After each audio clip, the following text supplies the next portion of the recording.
Alô, alô? E aí? Estamos online? Estamos online? Muito bem. Boa noite a todos. Boa noite, pessoinhas. Vamos fazer outra brincadeira, uma segunda brincadeira da Quanta, né? Com a Quanta virtual. Semana passada o André Roca fez uma demonstração ao vivo. E hoje a gente vai fazer um semi ao vivo aqui. Então nós teremos aí um videozinho que eu gravei em casa. E a gente vai passar agora um pouquinho mais acelerado do que o normal. E nesse processo eu vou explicando, comentando e tirando dúvidas. Aproveitando, quem tiver dúvidas pode falar no chat, que eu estou olhando aqui no outro computador e estou vendo o chat aqui. Desculpa, Maurício, eu não queria te assustar, né? Vamos lá ver o vídeo? Vamos lá, então vou tirar minha cara aqui da frente de vocês, deixar só a tela, né, para vocês não verem essa linda careca que eu estou desenvolvendo. E vamos dar o play no vídeo aqui. Minimizar aqui, play. Né? Então, obviamente, a primeira parte do processo é criar um papel. E enfim, Vitor, o som tá chiado, tenta aí a sua caixinha de som porque eu não tô conseguindo ouvir. Eu tô falando mais próximo do microfone, vê se melhora aí. Então o esboço é o processo inicial, obviamente, né, a brincadeira da estrutura e da construção da figura. Né, o brush que eu estou usando é um brush simples, é um brushzinho de Photoshop básico, né, que eu dei uma configuradazinha de leve e eu estou usando com 30% de opacidade para dar essa tonalidade cinza, né, e preto mesmo.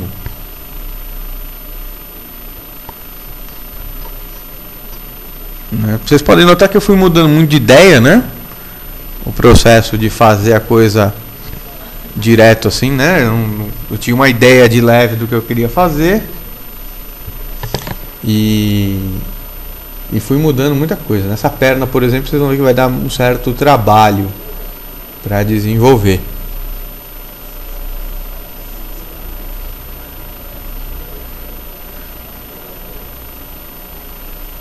Então, primeiramente, imaginei ela com a perninha dobrada, né? Essa estrutura triangular aí é uma perninha dobrada.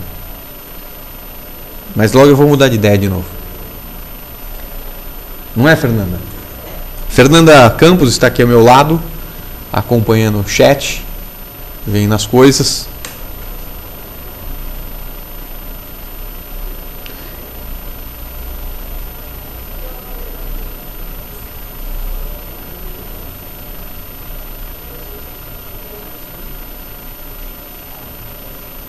Olha só o Anderson fazendo piadinhas muito engraçadas, né? Ai, uma barata.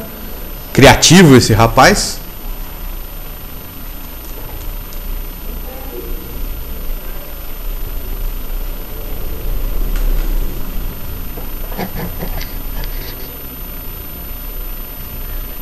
Então vocês viram que tinha até um planejamento para alguma coisa embaixo dela. Mas honestamente eu não tinha ideia do que fazer de cenário. Não tinha pensado na coisa mais completa. Então ele foi para o vinagre também, né? Apaguei o cenário.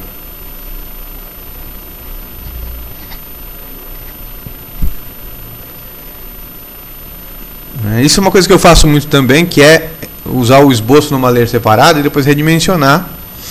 E agora baixando a opacidade para poder definir esses traços, essa bagunça toda, né? O brush é o mesmo, só está numa camada nova. E aí eu vou trabalhar um pouco mais os detalhamentos, trabalhar a figura mesmo, né? Definir a figura.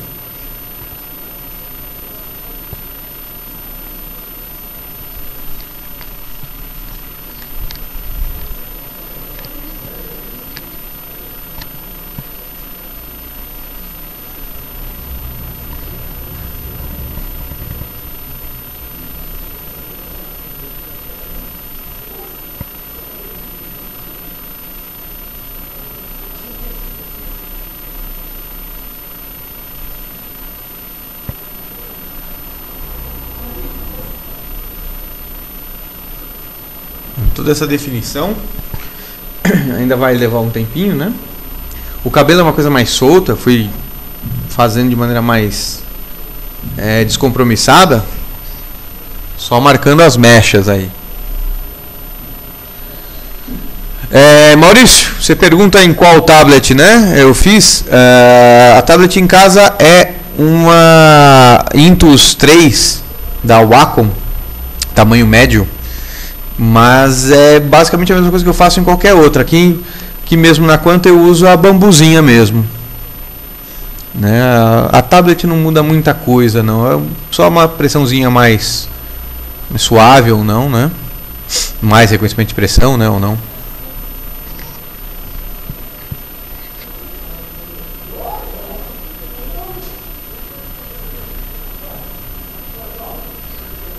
Né? Muitos cabelinhos, muitos pescocinhos, agora corpite dela.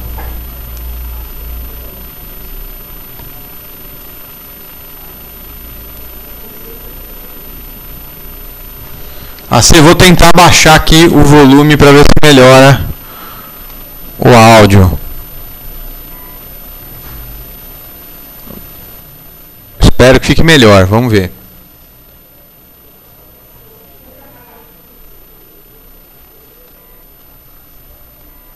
Opa, desculpem.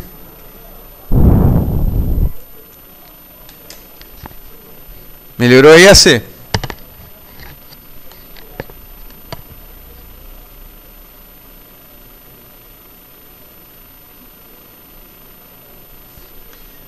A Juliana pergunta se eu fui direto no sketch. Sim, Juliana, eu fui direto no esboço, digital mesmo. Eu não tenho muito de fazer à mão ainda não. Não faço mais, na verdade, à mão. Vou direto fazendo o esboção digital mesmo, tá? Bom, pelo jeito o áudio melhorou, então tá bom.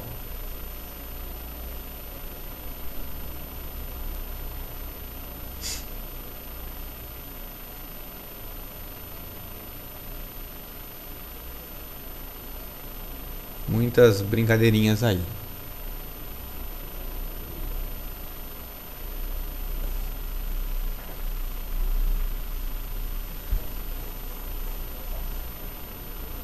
Esse processo que eu estou mostrando aqui é um processo bem comum ao meu trabalho, né? O que eu uso muito para ilustrar mesmo. É o que eu mais uso, na verdade, até porque é mais fácil.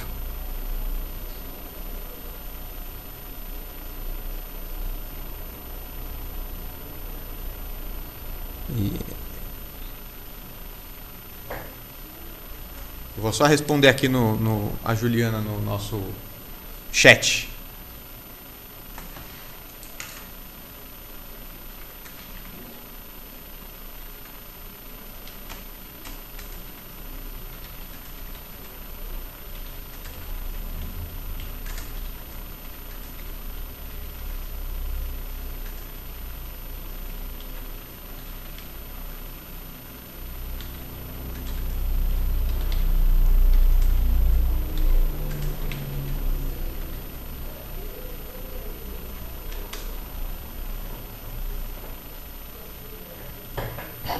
Obrigado pelo apoio aí, Maurício. Então vocês veem que eu vou definir toda a figura e o tom que eu joguei de cinza no biquíni não é necessariamente a ideia de fazer o biquíni preto. Mas é para ver a questão do contraste mesmo, né? O peso que ele vai ocupar, o peso que ele vai conseguir.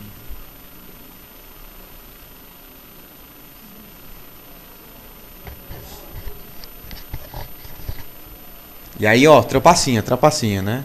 Também outra coisa que eu faço bastante é usar o Transform para ajustar certas coisas, né? Para quem não conhece, o Transform é um comando para distorcer a figura no Photoshop, cujo atalho é o Ctrl T.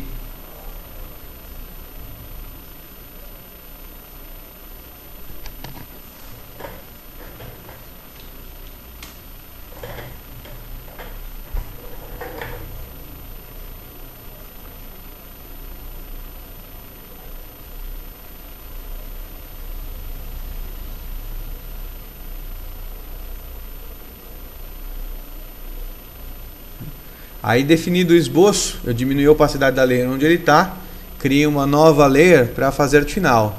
Então, é o mesmo brush que eu usei até agora, não mudei nada, a não ser a opacidade dele. Então, agora eu subi para 100% e vou trabalhar os traçados finais já da figura. A puxada é direto na mão mesmo, né? Uma coisa mais rápida, né?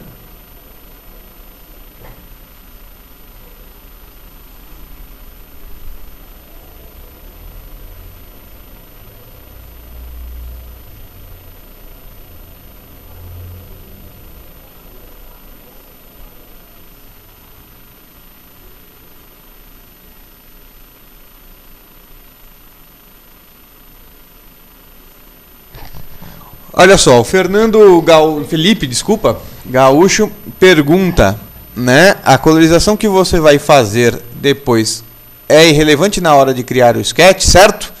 Ou você vai prevendo as partes que vão ser mais claras, mais escuras, etc. Então, Felipe, é quase irrelevante. Como eu disse, eu tenho uma ideia dos pesos que eles vão ocupar, do peso que ele vai ter. Então, por exemplo, a marcação de preto nos lábios e no biquíni já é para dar uma ideia de que os tons vão pesar mais. Mas ainda não há uma definição de quais cores eu vou usar. Eu meio que decido isso depois.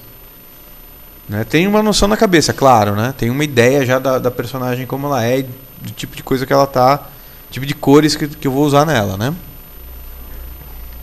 Mas, enfim, é quase irrelevante.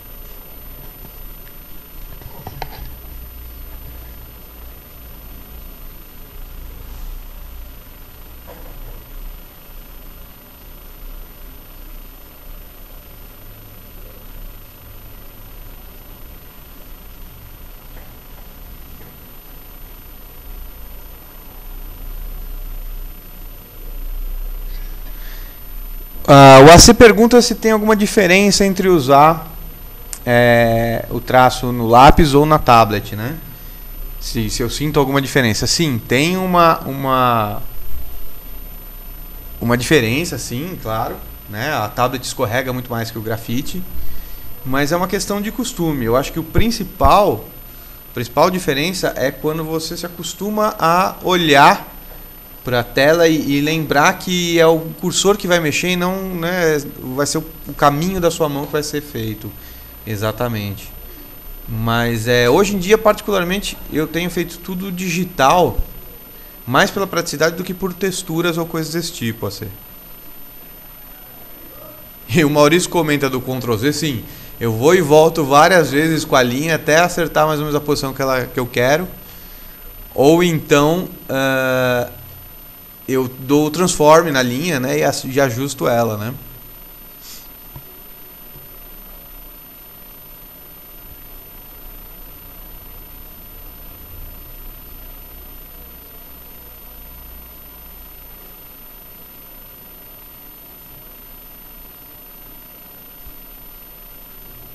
Vocês veem que é legal ter mais de uma layer também para esse tipo de processo, pelo menos eu gosto de ter a layer separada, justamente para poder ir vendo e trabalhando e cortando a coisa toda, né? O Lucas pergunta qual é o modelo da minha tablet, né? A minha tablet em casa é uma tablet Wacom da linha Intus 3.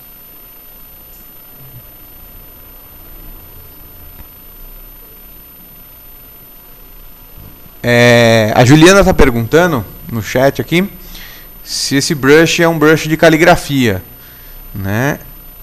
É um brush similar, na verdade é um brush muito simples de Photoshop que eu alterei. Eu vou responder por ela no chat aqui e já volto.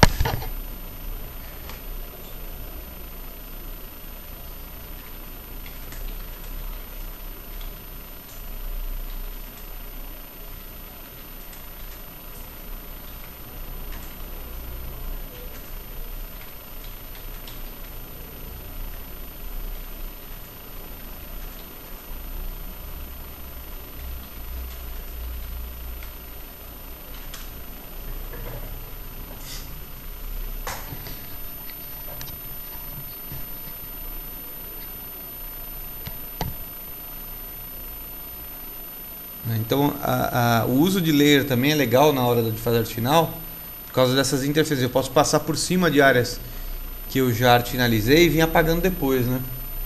Não preciso me preocupar em bater linha com linha certinha e tudo mais.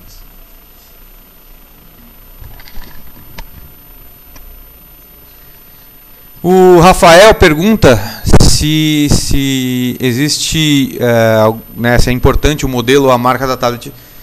Cara, eu acho que não. Tem alguma diferença entre um modelo e outro, mas é mais os níveis de pressão. Mas de maneira geral, as marcas, aliás, sendo da Wacom, eu acho que todas são válidas. As outras marcas eu não recomendo, tá? Né? Mas a versão em si meio que tanto faz.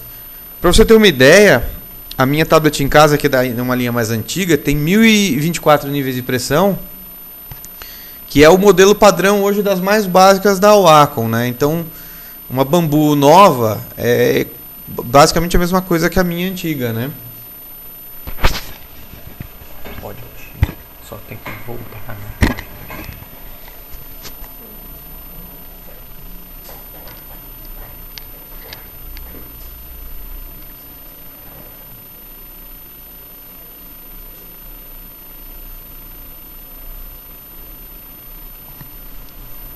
Ó, o Giovanei pergunta aqui se eu tenho alguma dica para o traço, né, mais solto na tablet e tudo mais. Que ele diz que sente dificuldade quando usa. Giovanei, a primeira coisa que eu sempre recomendo para os meus alunos é desligar o mouse de vez e trabalhar só com ela, porque você começa a se acostumar com a tablet, começa a ter uma familiaridade mais intensa com ela. E aí o resto é fazer, né? É só exercitar mesmo. Puxar mais, perder o medo e puxar mais de uma vez só o traço, ao invés de tentar puxar aos pouquinhos. Né? É o mais fácil, né, de você conseguir as variações de espessura. Eu costumo dizer que eu peguei um trabalho mesmo que eu tinha para fazer e resolvi fazer ele 100% digital, e foi assim que eu aprendi. Né? Peguei, na verdade, 180 desenhos que eu tinha para resolver para um livro didático, decidi que eles seriam digitais e fiz até ficar bom. Né? Então não tem muito truque não, é só prática mesmo.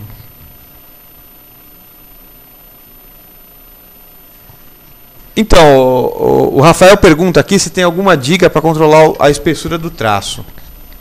Dica não, mas eu vou te mostrar uma coisa aqui. Espera só um pouquinho, vou pausar o vídeo e vamos para o Photoshop. Eu vou criar um arquivo aqui qualquer, só que em alta resolução. Esse arquivo está em baixa, não é legal.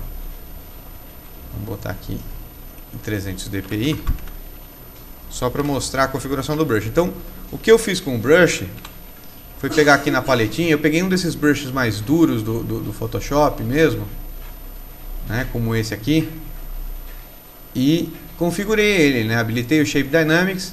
Aí aqui no Shape Dynamics tem que estar o Pen Pressure habilitado, que é ele que vai dar o controle da mão, né, é ele que vai dar o peso da brincadeira. Eu venho aqui no Brush Type Shape e diminuo esse espaçamento para ele ficar todo com as bordinhas certinhas. Aí eu desabilitei esse Smoothing aqui, né, que suaviza as pontas dele, para deixar ele bem durinho.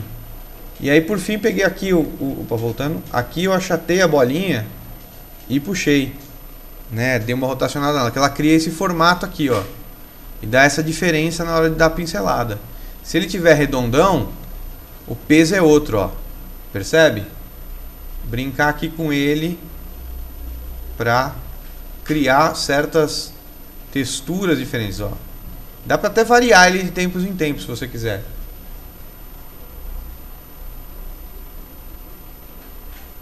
Então aí o Vitor pergunta se o zoom é importante. Sim, o zoom é muito importante por causa dos detalhes, né? Para dar as puxadas, o zoom facilita muito, né? Diferente do papel, que você tem aquela coisa do tamanho fixo, você pode usar e abusar do zoom no Photoshop, mas sem exagerar, né? Chegou aí nos 500% de zoom, você já está fazendo coisa que seres humanos não conseguem enxergar, né? Então não precisa. E aí o Vitor faz uma segunda pergunta também, se eu trabalho numa mega resolução alta para valorizar os detalhes no renderizamento. Sim, mais ou menos. Eu trabalho a 300 dpi quando é para ser impresso, né? e sempre com uma imagem que esteja maior do que o resultado do tamanho final dela. Eu costumo trabalhar pelo menos com o dobro do tamanho do que vai ser o arquivo final. Então, nesse caso não tinha um formato definido, né? Mas se a ilustração vai ser 1:4, eu faço 1:3. Né? Se ela vai ter 10 por 10, eu faço 20 por 20. E aí eu tenho um ganho de resolução quando reduzo.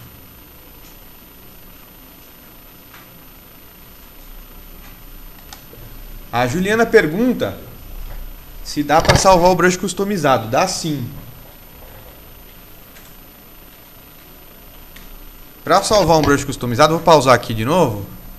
Eu volto ali no Photoshop. Então eu customizei esse brush. Eu venho aqui no Brush Presets e tem toda essa área cinza aqui lateral. Tá vendo quando eu passo o mouse em cima dela, quando eu passo o ponteiro aqui em cima dela, já vira esse baldinho, né? Então eu vou rolar aqui para baixo, ó, o último brush esse 100 aqui. Com o baldinho eu cliquei aqui, ele já me pergunta o nome, eu dou o nome que eu quiser no brush, dou um OK e ele já salvou o brush aqui, ó. Toda a configuração que eu fiz, eu posso trocar de brush agora e voltar para ele. Tá tudo aqui de novo preservado. Então dá para vocês salvarem qualquer brush que vocês configurarem. Deu para entender? Vamos voltar pro vídeo.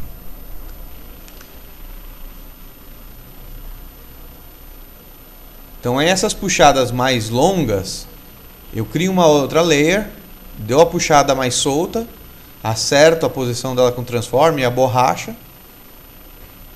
Olha lá, jogada maior, acerta a posição com o transform, apaga excessos e coisa e tal, e junto de novo com a camada de baixo.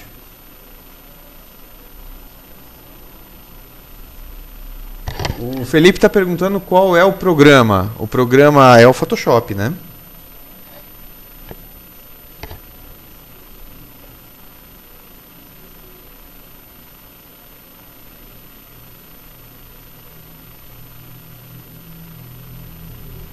Ó, o Max pergunta aqui para mim, né, se eu faço a pintura, sempre faço a pintura partindo do contorno.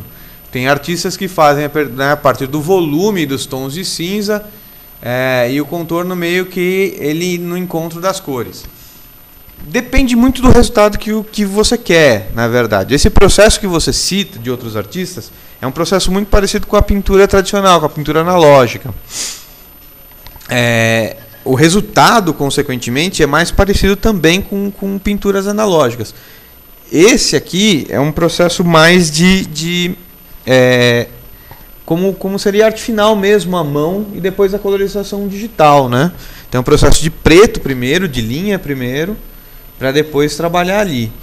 É o que eu uso com mais frequência, por causa do tipo de trabalho que eu costumo pegar.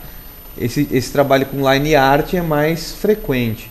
Quando eu quero uma coisa mais pintada, aí sim eu vou trabalhar direto a massa sobre o esboço, tá? Mas não tem muita regra também não, viu? Qualquer processo é bem-vindo, né?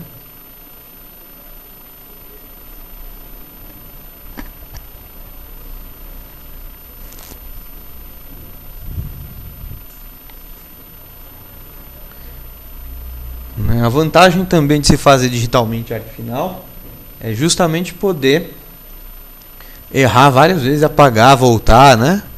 Não tem muita necessidade de você acertar de primeira, né?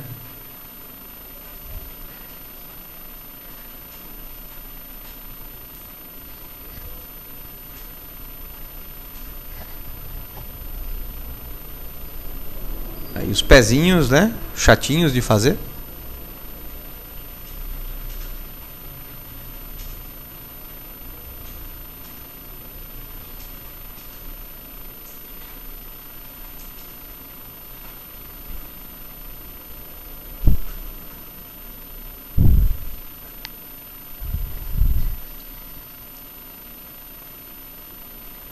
Acertando os últimos detalhes da arte final antes de partir para a cor.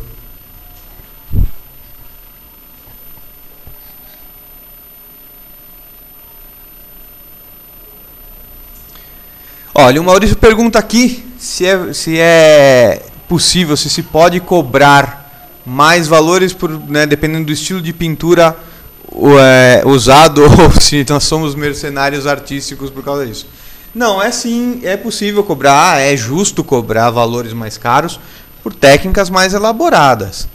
Né? Você tem uma técnica mais simples, um processo mais rápido, é justo que você cobre menos. Mas cobrar é uma coisa bastante complicada, depende muito de cada desenhista, quem é você, para quem você está trabalhando, né? Para que vai ser o trabalho. Então, não depende só de técnica, né? Técnica é só mais um cálculo nessa matemática toda, né?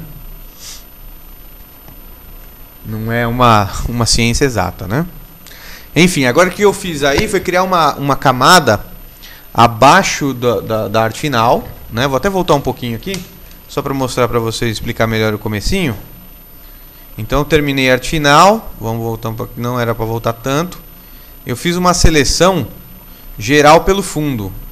Esse verde que vocês vão ver aparecer na tela aí é um recurso chamado Quick Mask do Photoshop, só para eu verificar que eu consegui selecionar tudo do fundo. Então, para não sobrar áreas em branco da personagem, eu seleciono o fundo, inverto a seleção, né? Seleciono todos os pedaços de fundo, os detalhezinhos.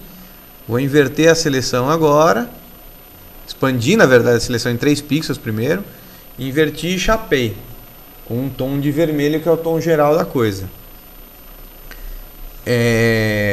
Isso aí evita que sobre buracos de fundo, né? E aí com a varinha mesmo eu vou selecionando área por área que eu vou pintar, escolho a cor, expando a seleção, sempre em 3 pixels, para ele não sobrar nenhuma brecha entre o preto e a cor. E aí eu estou fazendo uma cor chapadinha, né? Ô Vitor, se tiver muito rápido, você avisa que a gente volta, viu?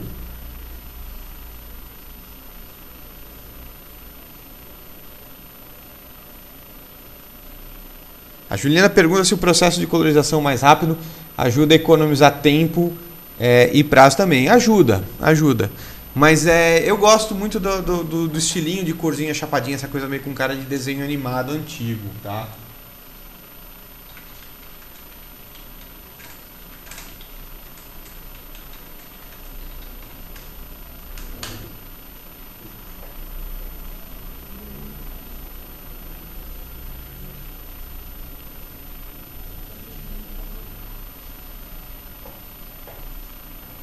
Espera aí, vou voltar um pouquinho aqui. Vamos voltar no processo aqui. Então eu chapei aqui as corzinhas, né? Só passando de novo aqui um pouquinho mais pra frente. E aí chapar as arazinhas, né? Esse processo de cores chapadinhas são são conhecidos também como flat, principalmente quem trabalha com o mercado americano, né? A cor base, né? A cor que serve de princípio antes de você fazer os volumes, né? Então é uma coisa bem simples, é um processo bem repetitivo de ficar com a varinha, seleciona uma área, né? Vai lá e trabalha. Aí feita a cor base, eu vou começar a fazer a sombra. Criei uma nova layer, coloquei ela em multiply e aí vou começar a selecionar. Então aqui eu vou dar até um pause. Eu selecionei uma área geral, então nesse caso o rosto todo, né, da figura, para poder aplicar uma tonalidade geral. Eu vou usar um tomzinho de roxo nesse layer em multiply para criar as sombras. O processo vai ser sempre esse: selecionar com laço, aplicar degradês para criar os efeitos e no máximo, quando eles são laços, né, seleções internas, aplicar um feather que esfumaça as bordas do laço. Olha o play de novo.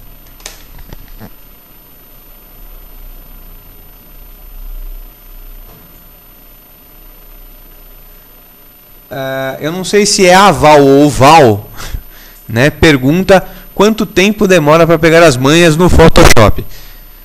Depende muito do quanto você faz. Eu não diria que é muito por tempo, mas mais por quanto você pratica. Eu não acho que o Photoshop seja uma coisa muito complexa. Ele é grande, ele é cheio de recursos, mas se você tem objetivos, é fácil de descobrir como chegar neles, né? Aqui, por exemplo, nosso curso de Photoshop básico, que é comigo mesmo, tem 4 meses de duração e passa por todos os processos mais comuns à ilustração, né? Os processos mais básicos, mais iniciais mesmo.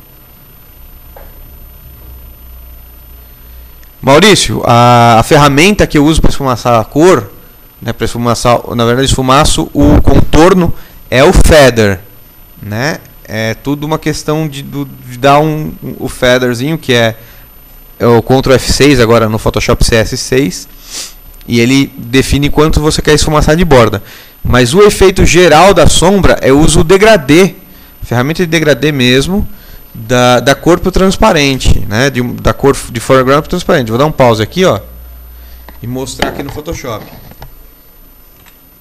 Então o que eu faço...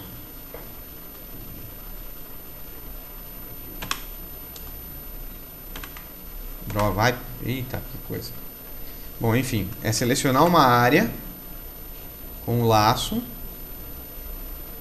né? Aí eu aplico o feather, tá aqui no Select, Modify Feather, né? Aí eu decido quantos pixels eu quero que ele esfumasse. Eu dou uns 3 pixels normalmente. Aí eu pego a ferramenta de degradê aqui, ela tem várias opções aqui em cima. Aqui em cima eu seleciono essa segunda opção, que vai da cor que eu tiver no foreground aqui em cima para o transparente, né? E aí escolho a cor que eu vou querer usar e clico e arrasto, e aí tem o efeito, né? Entendeu? Aproveitando, vamos ver mais perguntas aqui, né? O Mestrinho Caricaturas pergunta: quando eu faço isso para jogar a tinta, não fica certinho, fica meio faltando a seleção, né? Não pega direito. Talvez, o Mestrinho, seja por conta da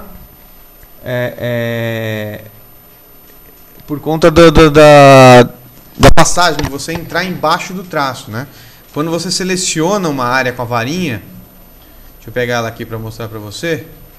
Eu cliquei numa área fechada aqui, ele fica falhado mesmo, né? Normal, ele fica com esses pixels aqui.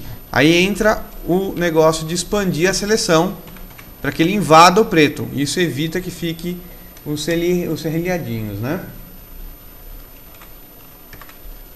Mais perguntas? Deixa eu ver aqui. O Paulo Henrique pergunta se eu queimo a cor. Eu não sei o que você quer dizer com queima a cor, Paulo. Faça a sua pergunta, por favor. E o Max pergunta se existe grande diferença entre pintar personagens e objetos como metal, couro e outras coisas. Depende do tipo de pintura que você está fazendo, Max. Quanto mais realista for, mais cuidado você tem que ter com essas texturas. Quanto mais estilizado, mais representativo é. Então muda muito, né? O Mestrinho pede para repetir a minha resposta, né? Deixa eu voltar e ver a sua pergunta, Mestrinho. Pera aí. Qual que foi mesmo a sua pergunta?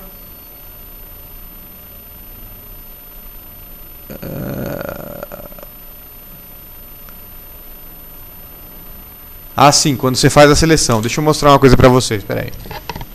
Então, olha só.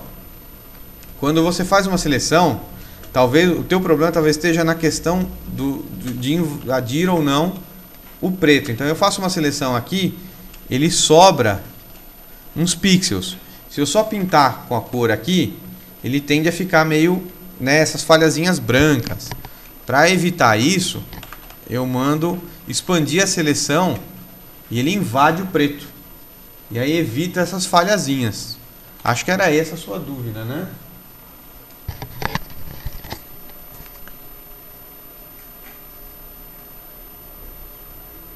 Tá. O queimar a cor é o Burn Tool. Não, eu não uso o Burn Tool, porque essa ferramenta é do mal. Essa ferramenta é uma coisa do capeta. Ela, na verdade, ela suja a cor, ela joga preto na cor, ela escurece a cor com preto. Isso, para quem vai fazer impresso, depois fica aquela cor com cara de encardida, né? Então não é muito legal. Eu prefiro fazer a cor ou usar um tom, normalmente um tom próximo de um tom complementar, numa Layer Multiply, que ele fica bem mais interessante do que o Burn Tool.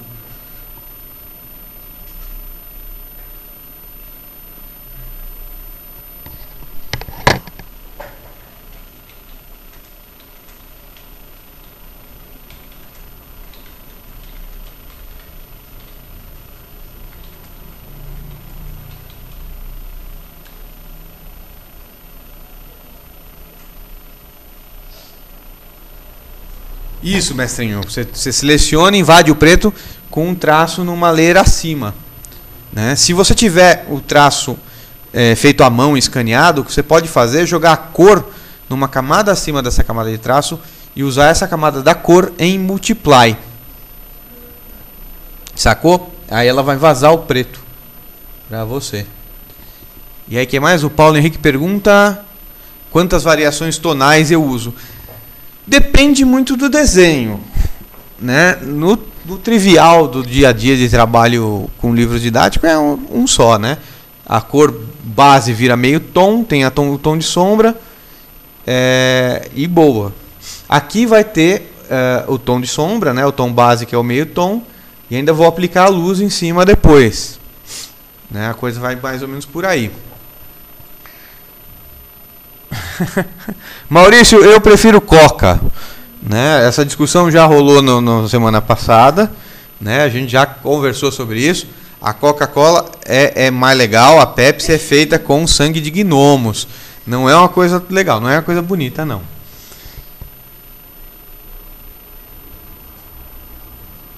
Ó, o Paulo pergunta quando o vídeo vai ficar disponível para ser assistido novamente. Assim que terminar essa transmissão, o vídeo já vai estar disponível para ser assistido.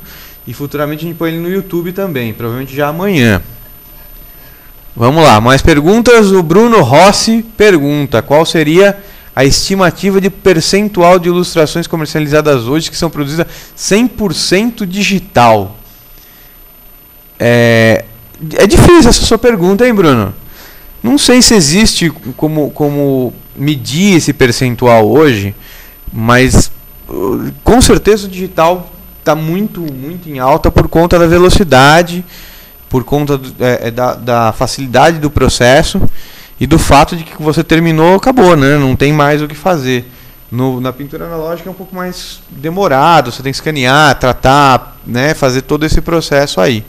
Então é meio certo que pelo menos a carne de vaca, digamos assim, do mercado está indo muito para o digital. Mas ainda assim existe o nicho das pessoas que fazem o analógico, que é bem legal.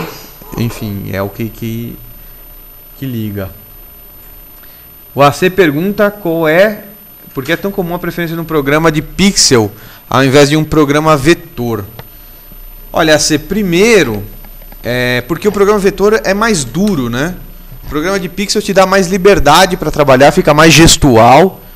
Os vetores, o Illustrator, o Corel e companhia, deixam tudo muito rígido, né? Enfim, as pessoas têm até uma certa facilidade para lidar com eles, mas ele endurece muito, né? O Photoshop é bem mais amplo em possibilidades também, né? O William pergunta sobre o brush, se tem alguma configuração para deixá-lo como esse que está no vídeo. William, eu mostrei aqui, vou parar de novo o vídeo e vou mostrar mais uma vez. Mas não é muita configuração não, deixa eu dar um pause aqui. Eu peguei um brushzinho redondo, né, um brush duro, como esse aqui.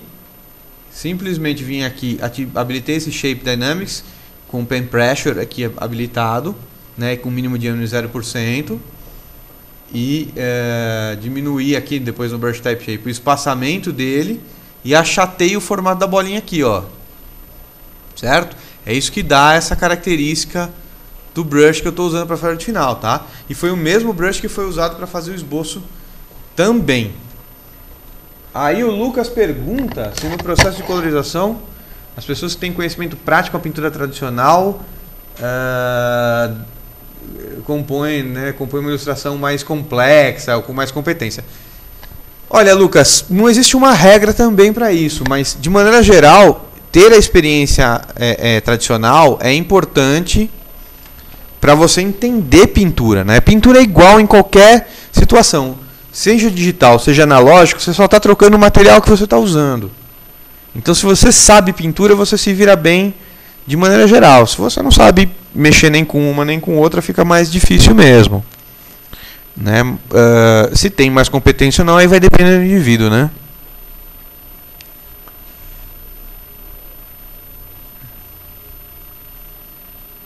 Não, o mestrinho pergunta se o expandir que eu falo na hora de fazer as cores tem a ver com a tolerância da varinha. Não, não é pela tolerância da varinha que eu vou, não. Eu seleciono mesmo com a tolerância normalmente de uns 30 e poucos, que é o default do Photoshop, e mando expandir essa seleção no menu Select, Modify e expande mesmo, tá? E o Bruno pergunta se há algum mercado que há preferência pelo analógico. Ah, sim. Na verdade, a preferência vem muito dos editores e da intenção deles com cada material. O mercado, por exemplo, de ilustração infantil adora aquarela, né?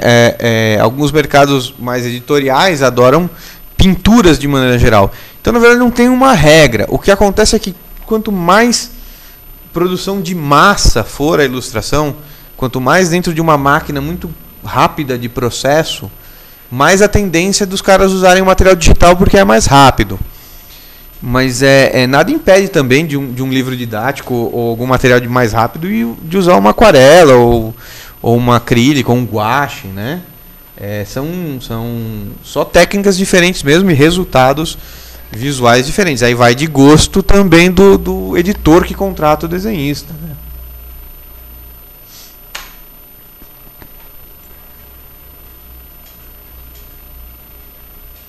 Ó, o Paulo Henrique pergunta se eu baixo algum brush e tudo mais. Eu já baixei alguns brushes. A minha paleta de brushes tá bem cheia atualmente, mas de verdade mesmo eu uso 2 ou 3. Um é esse mesmo que está no vídeo, e os outros são variações desse. Mas não tem um brush certo, né? O lance é você experimentar o brush pelo resultado, buscando o resultado que você quer obter. Imagina que tipo de acabamento você quer, e aí você configura o brush para atingir isso daí. E aí ele me pergunta ainda, no estilo, se eu me sinto realizado de ter encontrado o meu estilo, se eu tô com uma base boa nele, se estou crescendo, ou pretendo experimentar. Olha só, eu não sei se tem muito isso de encontrar o estilo. Tem um jeito mesmo que eu faço, tem o meu jeito, essa minha cara, mas eu gosto de ficar experimentando coisas novas sempre. Então, eu fico experimentando uma coisa aqui, outra coisa ali, vou testando, vendo. Normalmente, quando eu vejo alguma coisa que eu acho muito legal, eu tento fazer né? Nem sempre dá certo, mas eu sempre tento.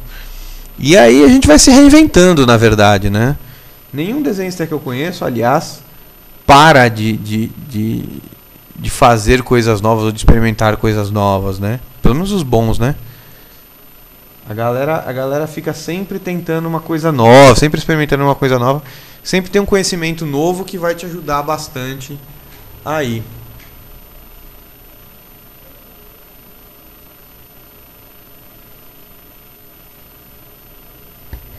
Então, o Max pergunta como anda o mercado digital, né? O mercado para ilustração digital. Que tipos de empresa você pode trabalhar com isso no Brasil? Olha só, o mercado de ilustração digital não existe uma coisa separada, né? Ele faz parte do mercado de ilustração, seja digital, seja analógico, seja o que for.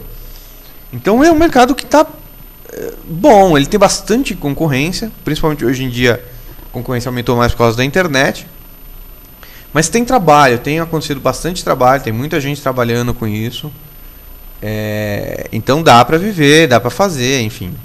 Agora, quais tipos de empresa que lidam com esse negócio aqui no Brasil?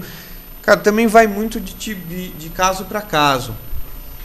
Né? Editoras de livro didático, editoras de livro infantil, elas usam bastante. Revistas, jornais usam bastante. A agência de publicidade usa eventualmente. Muitas vezes para storyboard, muitas vezes para ilustração de campanha mesmo, criação de personagem, essas coisas todas. Isso é bem comum. Mas trabalho costuma aparecer às vezes dos lugares que você menos imagina. Às vezes a padaria próxima da sua casa que é um mascote te procura. Né? Às vezes aparece clientes de outros lugares, de outros países e trazem novas experiências para você. Enfim, depende muito de caso para caso. Eu, como eu já comentei aqui, eu trabalho muito com livro didático. Né? É o que eu faço na maioria das vezes. Mas se vocês acessarem lá o site da escola e verem os portfólios dos professores, vocês vão ver que tem uma variação muito grande de estilos, de possibilidades, de recursos. e de tipos de trabalho que são feitos, né, para empresas diferentes e tudo mais. Dá para ver também no site do estúdio, do Quanto Estúdio, quantoestudio.com, tudo junto e com E, né? Onde vocês conseguem ver vários nichos e vários tipos de trabalho que foram executados aqui pelo pessoal.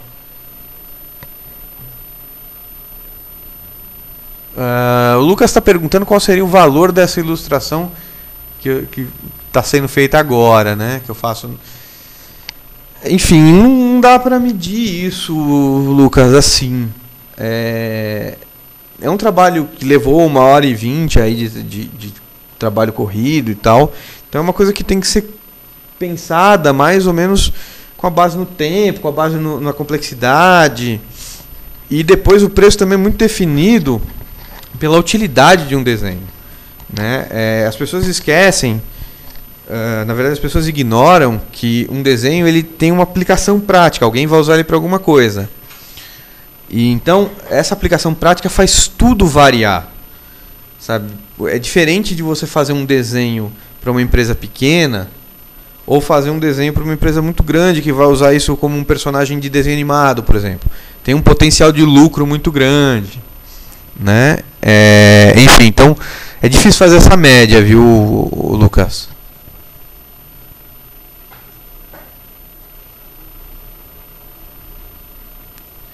Então, vamos lá. O Carlos está perguntando como é que é o processo desse laço que eu estou usando. Vou fazer uma pausa no vídeo aqui e mostrar, né? Vou até pegar aqui. Deixa eu fechar esse arquivo ruim aqui. Vou abrir o próprio arquivo do vídeo que está sendo exibido. O arquivo chama Biquíni Voador, né? Lindo nome. Então olha só, Carlos. O que eu fiz foi o seguinte: eu tenho a cor base aqui, eu tenho o traço. Eu crio a camada onde eu vou fazer a aplicação das coisas. Detesto esse zoom novo do Photoshop. Eu faço o laço, mais preocupado com a parte interna do que com a parte externa. Na verdade, a parte externa eu tô nem aí para ela. E faço a seleção assim. E aí, usando o Ctrl, o Alt e o Shift, eu seguro as 3 teclas ao mesmo tempo e clico na layer onde tem a cor base.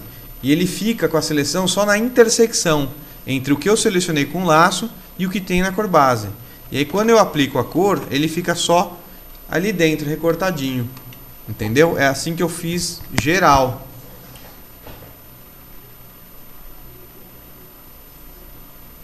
E aí tem o Felipe perguntando como é que funciona o time do chega já tá bom, né? Se eu costumo ficar marretando uma ilustração para tentar resultados diferentes ou volto para refazer. Olha, Felipe, a melhor ferramenta para você saber que está pronto um desenho é o prazo, né? Se você tiver um trabalho, tiver um prazo, você acaba se obrigando a parar numa hora. Então isso te dá um certo know-how, né? Mas se eu largar esse arquivo aberto e ficar olhando para ele, eu tenho vontade de ficar mexendo o tempo todo. Então é mais uma questão de bom senso, eu acho, assim. Desenvolve o bom senso, dá uma olhada e tem em mente qual é o resultado mesmo que você tem, né, queria mesmo acontecer. Sacou? O Carlos Andrade é o Bizarro. Muito bem, Bizarro. Vamos voltar para o vídeo aqui. Opa. Agora esse é o processo de luz, né? Então esse processo de luz também eu estou usando a ferramenta degradê, só que eu estou fazendo seleções mais amplas, né, maiores, e estou usando uma camada em screen, né, para criar. O tom de luz é amarelo. Então eu jogo os tons de amarelo e plã.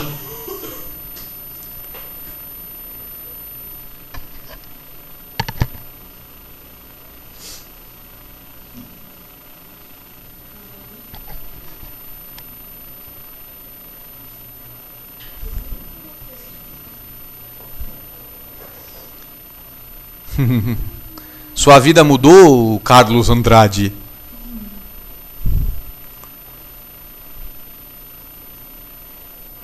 Agora é uma luzinha mais específica. É um reforço da luz geral que eu dei. Então eu faço a seleçãozinha mais fechada e aplico o degradê ali.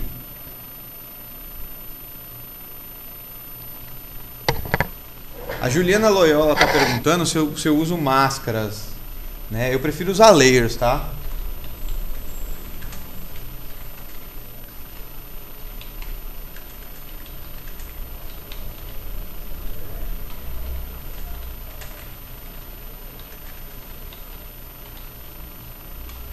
Estou explicando para ela no chat que eu prefiro usar layers separadas ao invés de máscaras, de ficar mascarando as coisas, porque o recurso de máscara no Photoshop pesa mais no arquivo final, é mais complicadinho para usar, é menos rápido, enfim. Direto nas seleções eu já tenho separadinho, e depois quando o cliente pede um monte de alteração, tá tudo mais fácil também para alterar.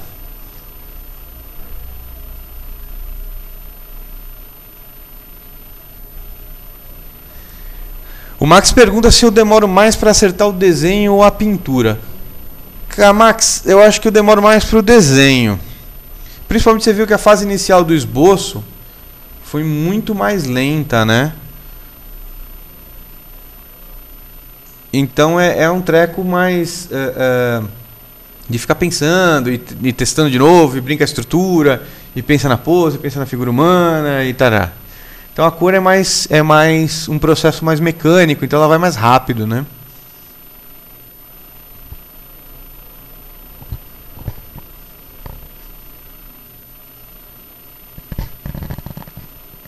É isso aí, Roca. Roca, lindo é você. O Roca diz que está lindo. Lindo é o André Roca. André Roca é um gato. Não sei se vocês já viram. Quem não viu, recomendo um vídeo em que ele canta Djavan.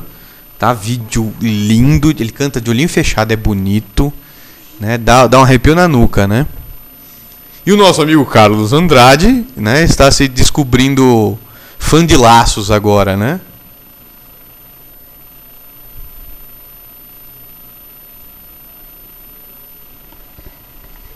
Nessa fase aí eu estou usando, eu vou até voltar um pouquinho, que foi rápido aqui. Deixa eu pausar aqui. Voltar um pedacinho aqui. Vamos dar um play aqui. Eu estou trocando a cor da luz. Então eu fiz toda a seleção de luz.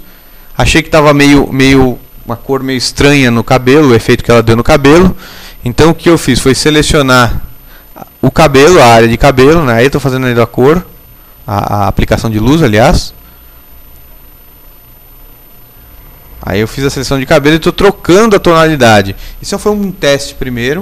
Eu estou usando o Hue Saturation, né, para alterar essa cor, né, e testar qual é o que vai ficar legal. Depois eu troco essa tonalidade só no cabelo para ficar mais bonitinho, né, para ficar um efeitinho mais legal. Tá vendo? Selecionei o cabelo e fui lá e alterei a tonalidade para uma coisa um pouco mais alaranjada, para não ficar aquela coisa meio lavada na cor.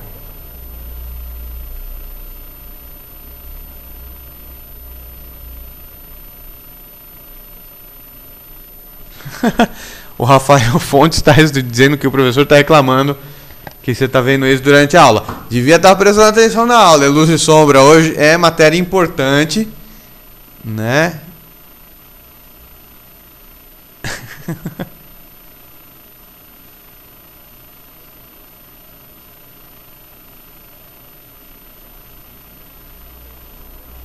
Ah, tá. E a amiga minha aqui está logada aí como um homem. Que coisa, né? Opa, deixa eu voltar aqui. Peraí, passou, não consegui responder. Vamos voltar aqui, ó. Aí aqui vai ter um truquezinho aqui, ó, um truquezinho mais básico aqui para fazer a estampa do biquíni. Então depois que eu acertei a luzinha, né, eu vou colocar o desenho da estampazinha. Então eu criei uma outra camada, selecionei o biquíni que eu tinha, apliquei, troquei a tonalidade primeiro da luz, né, que é o que eu estou fazendo agora. Aí eu vou criar uma nova camada para isso, né? Vamos lá, criando o biquíni, né? Selecionar o biquíni, nova camada, né? Peguei a corzinha mesmo, chapei, e aí usei um efeito aqui no Filter Gallery, ó, que é o Halftone Pattern, né? Que está no menu Sketch dos filtros de Photoshop. Ele cria texturas, né? Então eu usei para fazer as listras. Olha, ele tem lá vários pontinhos, né, exemplos, e aí um deles é o círculo, outro é o ponto, e agora o linhas, né?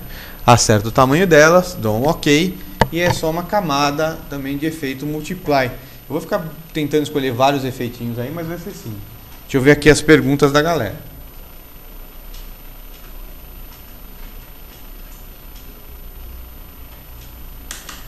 Deixa eu fazer um pause nesse final do vídeo aqui, porque tem várias perguntas aparecendo todas de uma só vez. Então vamos devagar. O Roca pergunta se eu uso algum atalho de action, né? Aqueles que ficam memorizados. Não, Roca, eu não uso action. Todo o processo é bem trivial para mim. Eu uso uma repetição mesmo. Eu até gosto da repetição porque ajuda a aprender e decorar esse treco e não esquecer nunca mais, né? As actions eu uso mesmo só para coisas de sites e companhia, né? O mestrinho pergunta quando vai rolar um curso online pela Quanta. Ele falou que vai sempre perguntar isso. Mestrinho, vai rolar assim que a gente conseguir encontrar um formato realmente bacana para fazer isso. Este vídeo, assim como o vídeo do Roca da semana passada, são testes até com esse tipo de objetivo, né? A gente está testando e vendo o que é possível ser feito com qualidade e com decência, né?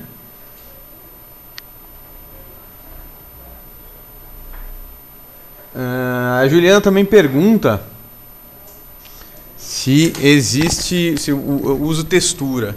Muita gente usa textura. Às vezes sim, né? Às vezes eu uso alguma textura. Nesse caso eu prefiro, como eu falei antes, eu gosto de corzinhas chabadinhas, né? Vou responder para ela no chat, espera só um pouquinho.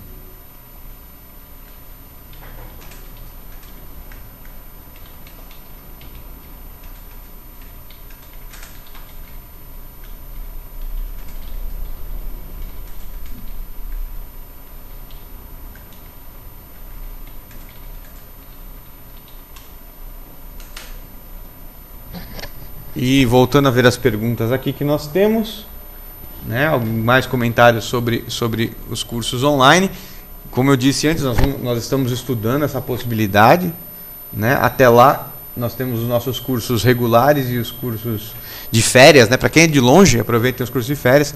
Esse processo que eu estou mostrando aqui, eu mostro também no curso de férias. Então, quem quiser alguma coisa assim, é só vir para cá.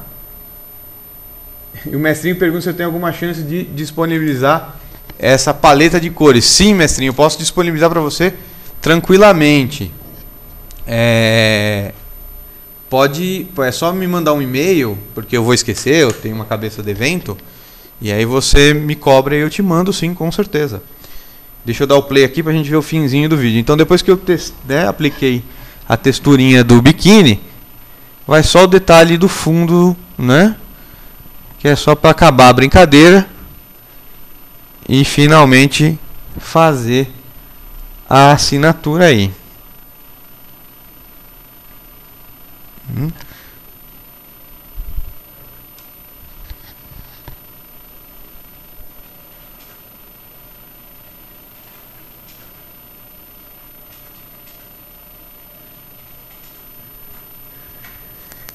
O Lucas reclama que em Aracaju não tem escolas de arte decentes, né? É complicado, né? Você ter público para essas coisas todas, né? Fora de São Paulo, Rio. Mas, enfim, Lucas, se puder, vem aí fazer um curso de férias com a gente enquanto a gente não consegue resolver a questão do curso online, né? Mas logo a gente resolve. O Vank sugere que eu divulgue meu e-mail. Meu e-mail, para quem quiser escrever para mim, é virtual_barata@terra.com.br. Vocês encontram ele facilmente no site da Quanta Academia de Artes e no meu site mesmo. Jogou meu nome no Google, o primeiro link que aparecer sou eu, né? E eu juro que eu leio e respondo os e-mails. Com tempo, mas eu respondo. Agora, o vídeo em si terminou, o processo é esse, o final do trabalho é esse. Estamos abertos a mais perguntas. Vamos lá, quem mais tem algo a dizer, perguntar, criticar ou tarará? Tarará é um termo técnico que eu uso, né? Tarará. O André Roca pergunta o meu ICQ. O meu ICQ, anota aí, André Roca, é 25, 32, 47, 89, 53, 87, 2. Anotou?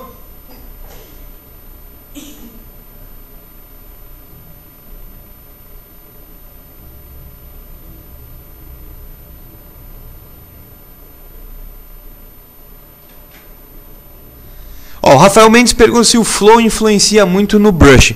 Ô, Rafael, depende do brush. O flow ele controla muito as bordas do brush, né? Então, se o brush é mais esfumaçado, o flow vai fazer toda a diferença do mundo. Se o brush é mais duro, o flow não faz diferença nenhuma, né? Enfim, mais dúvidas, pessoas. O Roca anotou. Repete aí então, Roca, o número. Né, olha só quanta Academia de Artes disponibilizou o meu e-mail, tá? Por favor, não mandem vírus, né? Não mandem pornografia, não mandem vírus, mandem só coisas bonitas, coisas lindas, coisas de Deus, tá?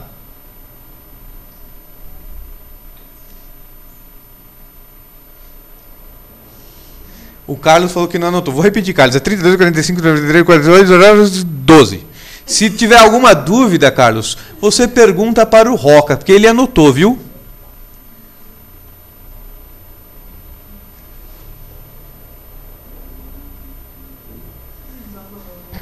Olha só, o fundo ficou por trás de toda a layer base, de toda a layer chapada, tá? É aquela parte toda. Ó, o Bruno tá pedindo para eu mostrar o lance do Ctrl Alt mais Shift, né? Para eu poder identificar na parte interna. Vou mostrar aqui, ó. Ficam vendo aí. Então eu venho aqui, vou tirar todas essas aqui, tá? Tem só a cor chapadinha.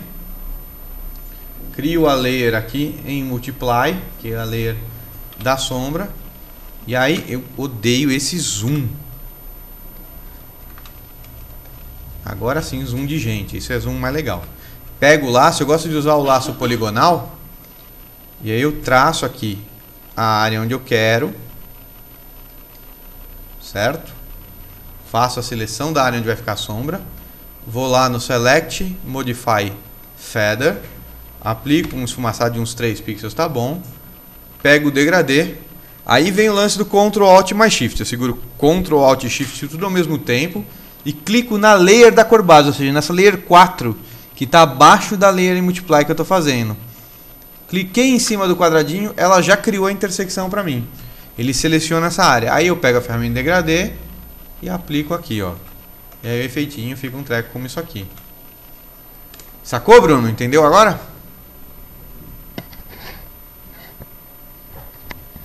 Olha só, o Vitor pede o Roca cantando. Da próxima vez eu vou trazer o Roca aqui comigo. Aí ele fica cantando baixinho aqui na minha orelha, para vocês poderem ouvir.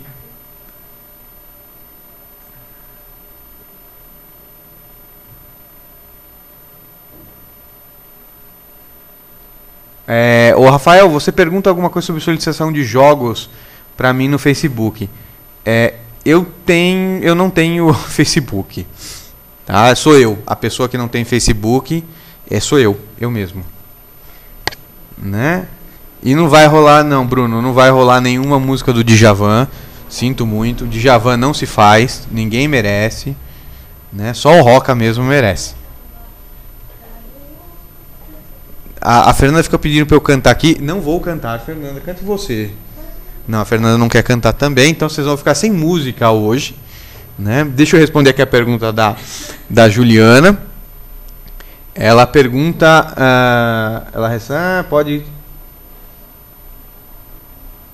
ela pergunta se o mercado editorial pode receber os trabalhos infantis e cartoons tipos da revista Recreio. Sim, pode sim. É bem comum, na verdade. Né? Bem típico desse mercado, sim.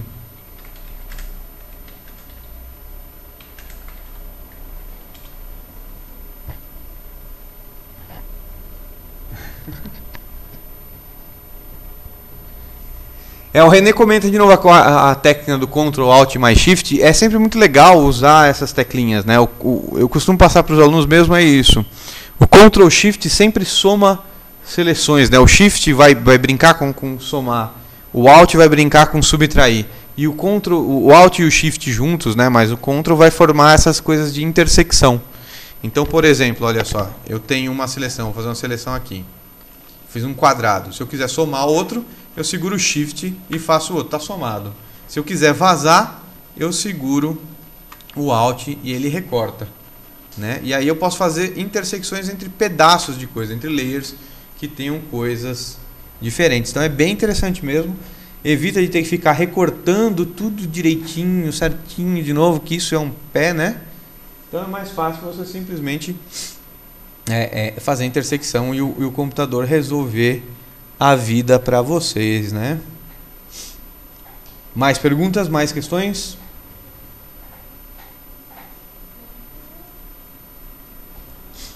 A Fernanda fica insistindo que ela está querendo a música do Dylion, né? Não sei se vocês já viram, isso aí é muito bonito, coisa linda de Deus. Já é coisa velha da internet, mas procurem lá no YouTube o Dylion. Não vou mostrar para eles não, Fernanda. Senão eu posso perder meu emprego, né, Fernanda?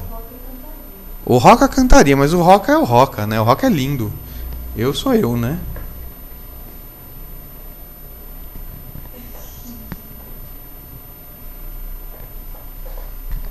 Então esse foi o processinho. Vocês viram que foi diferente do processo que o Roca desenvolveu, né, de fazer diretamente ao vivo. Então a gente tentou agora um outro formato para ver qual tipo de resultado que a gente conseguiu obter.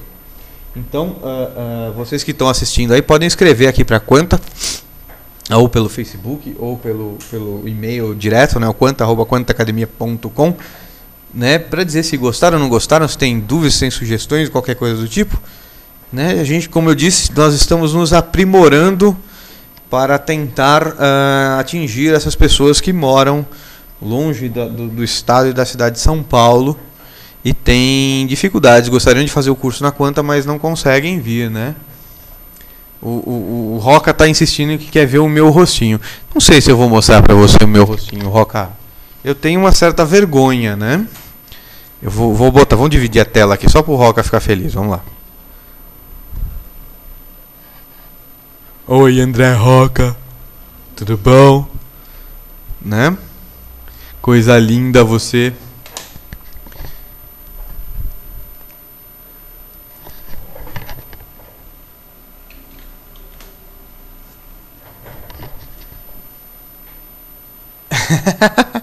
O Carlos não quer ver a minha cara. Ah, Carlinhos. Poxa vida.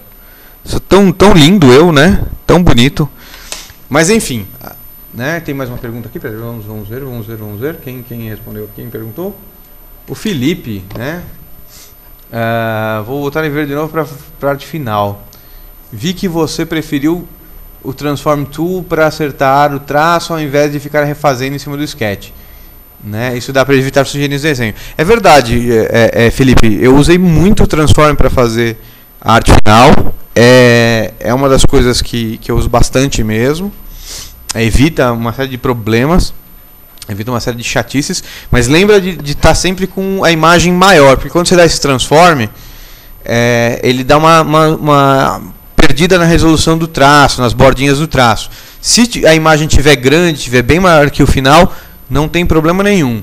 Se tiver no tamanho final, você vai ter uma perda de qualidade gráfica aí, tá? Ah, travou o meu rosto, né? É bem feito, viu, Rock? Eu sou feio, então o rosto travou. Vamos tirar ele daí, então. Né?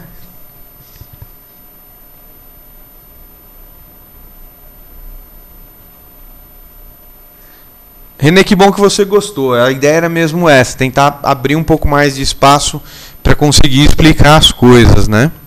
Mesmo esse restinho de tempo que nós temos aqui, na verdade a gente já estourou em 10 minutos o tempo previsto, a gente pode continuar respondendo algumas questõezinhas. Certo, pessoinhas? Alguém mais tem alguma pergunta? Perguntas em 5, 4, 3... Perguntam se eu manjo de concept art. Vamos ver, cadê a pergunta aqui? Eu não recebi a pergunta. Por que você vê aí, Fernandinha, eu não vejo? Quem?